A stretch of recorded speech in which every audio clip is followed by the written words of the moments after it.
नमस्कार।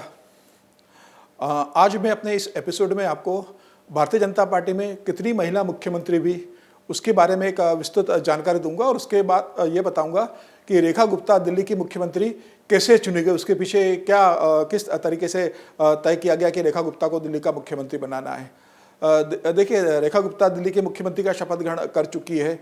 सुषमा स्वराज के बाद शीला दीक्षित और उसके बाद आतिशी के बाद चौथी दिल्ली की महिला मुख्यमंत्री रेखा गुप्ता बनी है।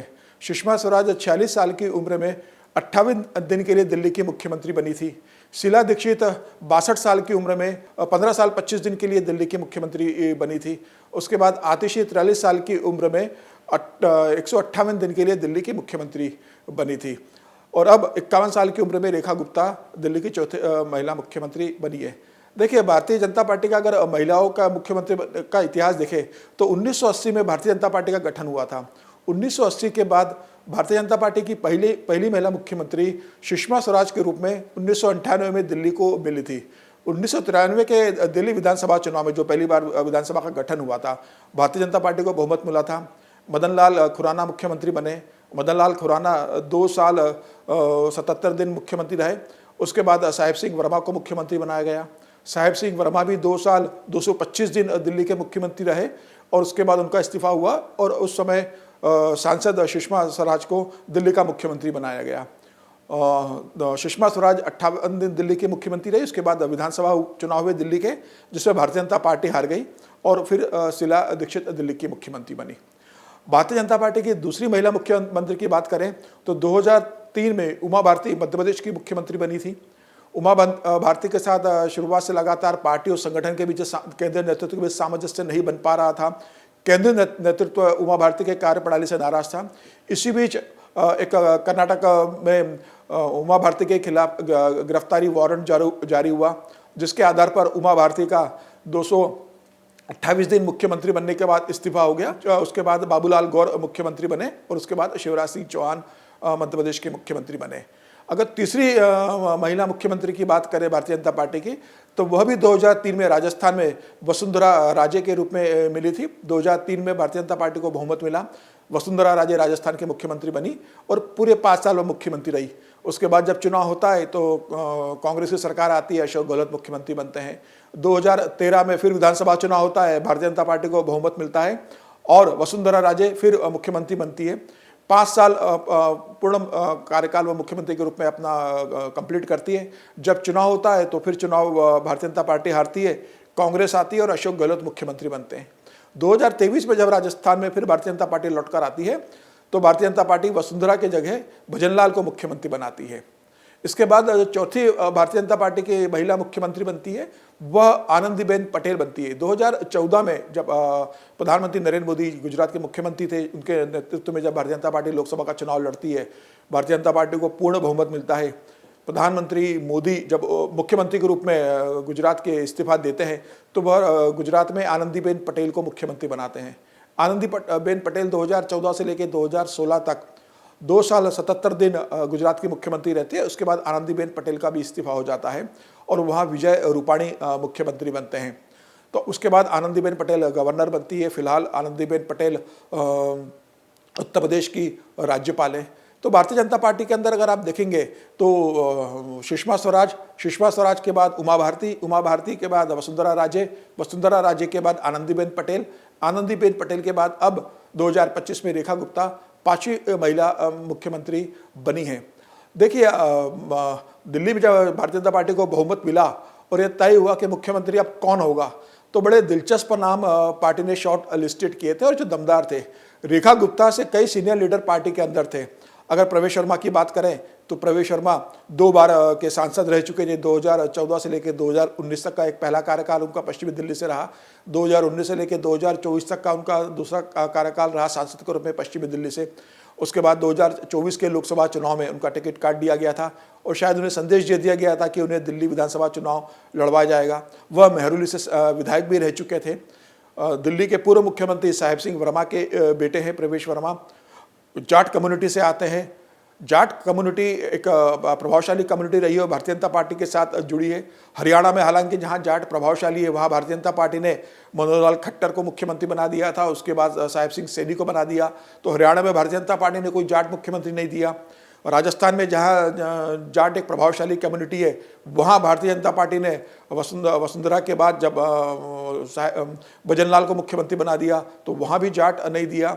पश्चिमी उत्तर प्रदेश में भी जाटों का एक बड़ा वर्ग है। उत्तर प्रदेश के अंदर योगी आदित्यनाथ मुख्यमंत्री बने और बहुत बेहतर काम कर रहे हैं, वो ठाकुर कम्युनिटी से आते हैं। तो ये लग रहा था कि प्रवेश वर्मा जिन्होंने अरविंद केजरीवाल को नई दिल्ली सीट से हराया, जो इतने लोकप्रिय नेता रहे हैं, आम आदमी पार्टी के सर्वे सर्वा रहे, तो ऐसा माना जा रहा था कि भाई नई दिल्ली से लगातार मुख्यमंत्री मिल रहे हैं कि वहाँ से शीला दीक्षित मुख्यमंत्री थी, उसके बाद अरविंद केजरीवाल वहाँ से जीते नई दिल्ली सीट से तो वो मुख्यमंत्री बने। अब प्रवेश वर्मा ने हराया है तो प्रवेश वर्मा भी मुख्यमंत्री बन सकते। उनका नाम प्रमुख दावेदारों में शामिल था और सूची में भी उनका नाम शामिल किया गया था। इसके अलावा जिस दूसरे व्यक्ति का भारतीय जनता पार्टी ने मुख्यमंत्री के संभावित दावेदारों में नाम शामिल किया था उसमें दूसरा नाम आशीष सूद का था। आशीष सूद जनकपुरी से विधायक हैं, बहुत संगठन के मजे हुए नेता है, संगठन में उनकी बड़ी भूमिका रही है। फिलहाल वह गोवा के संगठन प्रभारी है, जम्मू कश्मीर के सह प्रभारी है। भारतीय जनता पार्टी के राष्ट्रीय अध्यक्ष जगत प्रकाश नड्डा के वो भरोसेमंद माने जाते हैं और संघ और संगठन से उनका अच्छा है। दिल्ली के एक पंजाबी चेहरा है, सबको साथ लेकर चलने की उनकी खूबी रही है। तो आशीष सूद एक बड़े नाम के रूप में मुख्यमंत्री की सूची में शामिल किए गए। उसके बाद जो तीसरा नाम शामिल किया गया था वो रोहिणी से विधायक विजेंद्र गुप्ता का शामिल किया गया था। वैश्य कम्युनिटी से आते, रोहिणी से लगातार जीते और तब जीत रहे थे जब 2015 का विधानसभा चुनाव और 2020 का दिल्ली का विधानसभा चुनाव में भारतीय जनता पार्टी को जब 2015 में 3 सीटें मिली थी और 2020 में जब 8 सीटें मिली थी, दोनों बार विजेंद्र गुप्ता ने चुनाव जीता था और वो दिल्ली विधानसभा में विपक्ष के नेता भी रहे, संगठन के आदमी रहे, डाउन टू अर्थ रहे, कई बड़े नेताओं का उनका संपर्क अच्छा रहा। तो विजेंद्र गुप्ता की भी दावेदारी मानी जा रही थी और वो भी संभावित सूची में उनका नाम शामिल किया गया था। तो ये 3 नाम के अलावा एक जो चौथा नाम सबसे महत्वपूर्ण और सबसे अलग हटकर शामिल किया गया था वह पश्चिम दिल्ली की सांसद कमलजीत सहरावत का शामिल किया गया था। जी हाँ, जब मुख्यमंत्री चुनने की बारी आई दिल्ली की तो इन 3 के अलावा एक सांसद का नाम भी उसमें शामिल था, कमलजीत सहरावत का। वह जाट कम्युनिटी से आती है, महिला है, सांसद है, एमसीडी की पूर्व मेयर है, महापौर रह चुकी है, सहज सरल है, संघ से भी उनका अच्छा है, पार्टी के नेतृत्व से भी उनका अच्छा है। तो ये माना जा रहा था कि शायद अगर सांसदों में से अगर किसी को चुना जाएगा तो कमलजीत सहरावत प्रबल दावेदार थी। इस आधार पर दिल्ली के अगर आप 7 सांसद देखेंगे तो 7 सांसदों में से अगर किसी एक सांसद को संभावित मुख्यमंत्री की सूची में स्थान मिला था तो वह कमलजीत सहरावत को मिला था। हालांकि उसकी कमलजीत सहरावत के नाम की बहुत मीडिया में चर्चा नहीं हुई। पार्टी ने बाद में ये कहा कि जो विधायक 48 भारतीय जनता पार्टी के जीत के आए, मुख्यमंत्री उसमें से ही चुना जाएगा। ये कहा जा रहा था कि भारतीय जनता पार्टी अभी चुनाव करवाने की स्थिति में नहीं है, या नहीं चाहेगी कि एक सांसद को मुख्यमंत्री बना दें, फिर किसी विधायक से इस्तीफा कराकर उसको विधानसभा चुनाव लड़वाएं, फिर जो सांसद की सीट खाली होगी वहाँ से फिर सांसद का चुनाव करवाएं। भारतीय जनता पार्टी इससे बचना चाहती थी। एक कारण यह भी बताया जा रहा है, जो अंदर के सूत्र बताते हैं, कि एक विकल्प पार्टी जनता पार्टी में इस पर हुआ था कि कमलजीत सहरावत को मुख्यमंत्री बना दिया जाए, उनकी लोकसभा सीट खाली होगी तो वहाँ से स्मृति ईरानी को लोकसभा चुनाव लड़वाकर लोकसभा में लेकर आया जाए। इस विकल्प पर भी विचार पार्टी के अंदर हुआ था। और इसके बाद जो 5वां नाम सबसे अंतिम सूची में था वो रेखा गुप्ता का था। अब रेखा गुप्ता का नाम सबसे आखिरी में था लेकिन सबसे पहले पहुंचा। रेखा गुप्ता भी संगठन से जुड़ी रही, पार्षद रही, संगठन में काम करती रही, महिला मोर्चा में वह काम करती रही, राष्ट्रीय कार्यकारिणी में वह रही, अभी भी महिला मोर्चा में उनकी सक्रिय भूमिका थी। तो ऐसा क्या हुआ कि 5वें नंबर पर जो नाम था मुख्यमंत्री के संभावित उम्मीदवारों में, वह पहले नंबर पर आ गया।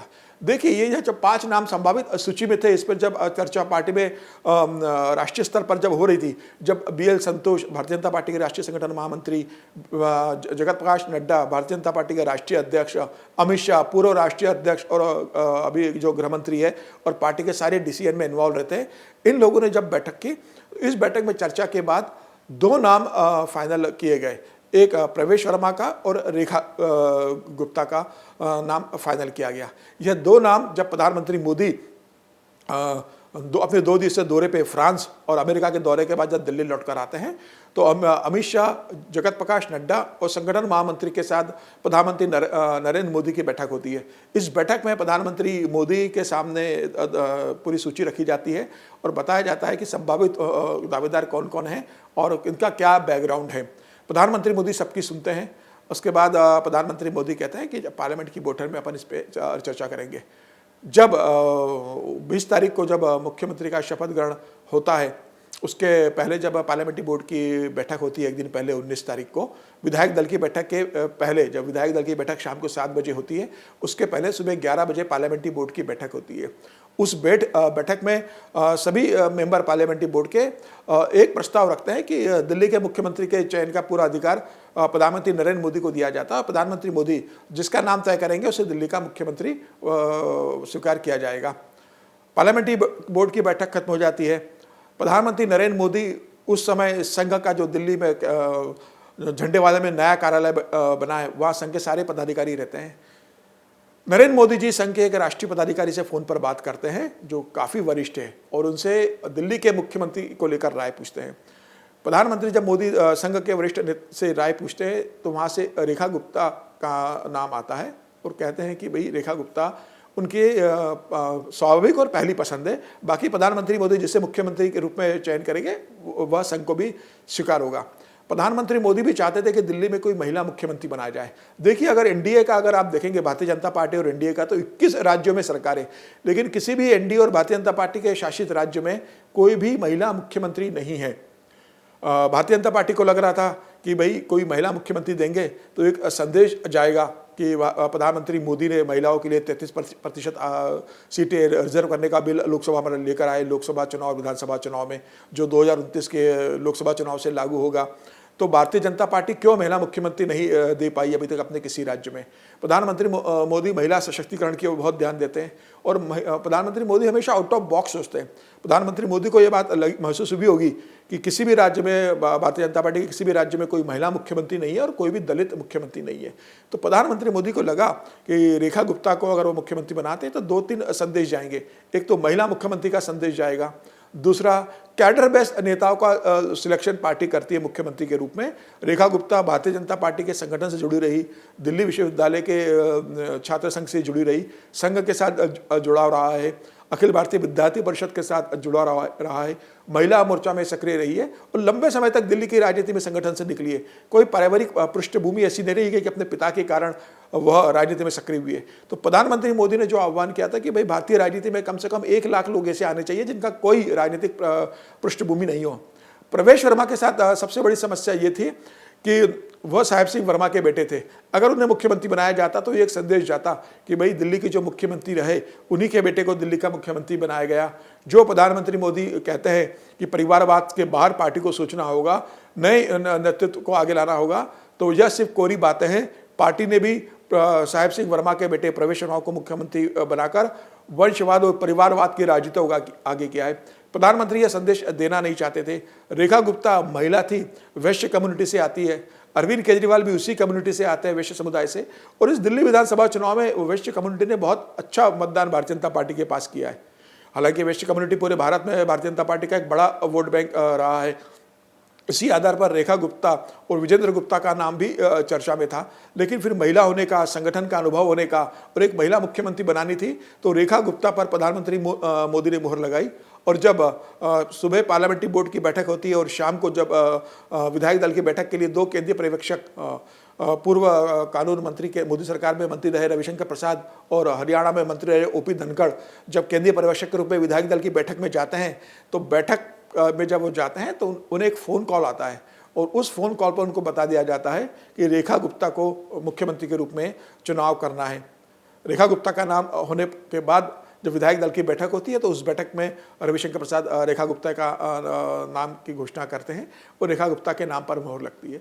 तो ये सारी प्रोसेस रेखा गुप्ता को मुख्यमंत्री बनाने के लिए हुई और भारतीय जनता पार्टी ने संदेश दिया है कि भारतीय जनता पार्टी में कोई जमीनी कार्यकर्ता भी मुख्यमंत्री, प्रधानमंत्री, राष्ट्रीय अध्यक्ष बन सकता है।